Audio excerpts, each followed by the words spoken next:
શિક્ષણ અને સમાજ કલ્યાણ કેન્દ્ર નો ખેડૂત છું હું.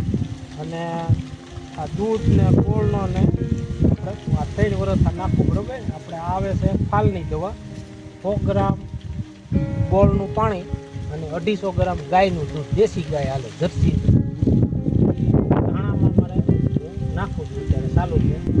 દૂધ અને ગળનો જે છંટકાવ કરો એમાં તમને શું ફાયદો થાય?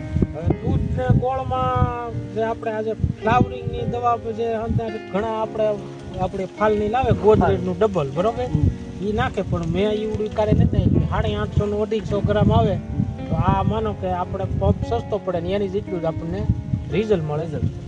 એટલે ટૂંકમાં તમને એવું છે કે ભાઈ રાસાયણિક જે આપણે દવાઓ નાખી છે ફાલની એની જગ્યાએ આ કરવી જોઈએ એટલે આપણે દવા ખર્ચમાં ઘટાડો દવા ખર્ચમાં ઘટાડો આવે અને એની જેટલું જ રિઝલ્ટ મળે છે. હું મેં આ પોરે આ દૂધ ને ગોળ નાખેલું અને ઓણે નાખું છું. ચાલુ છે. બીજા ખેડૂતોને તમે શું સંદેશો આપવા માંગો? હવે ખેતી જેમ બને ખેતી ખર્ચ ઘટે અને ઈ પ્રમાણે આપણે ખેતી કરાય. અને પેલા આપણે એવું લાગે 2 કેરામાં કે 2 પપનો કેમ એનું કઈ લાંબી કિંમત નથી. હવે 5-10 રૂપિયાનો પપ પડે આપણે કે ભાઈ આ દૂધ લઈએ તો 60 50 હોય કે 70 હોય તો એને 4 પપ થાય 1 લીટરના.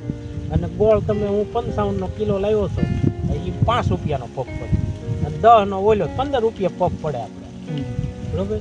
એટલે મારે એ ધાણામાં મેં હું 2 લીટર લાવ્યો છું દૂધ ને આપણે 2 લીટર દૂધ ને 1 કિલો ગોળ એ પ્રમાણે આપણે ધાણામાં નાખવાનું. 8 દીના છંટકાવ વેલા નાખવાનું આવે. 2 છંટકાવ 3 છંટકાવ. 1 વીઘે કેટલા પંપ સ્પ્રે આપણે જો નાનો ફ્લાવરિંગ ટાણીએ 7 થી 5 પંપ થાય તો સારું પડે.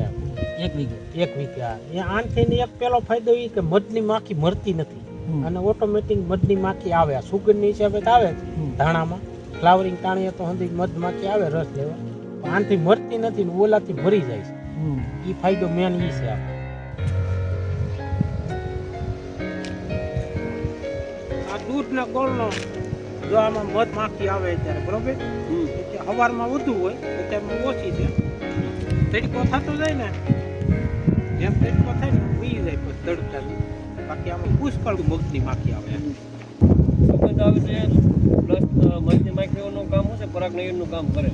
આ ફૂલમાં ઓલા ફૂલમાં લઈ જાય એટલે પરાગનયનનું કામ કરે ને.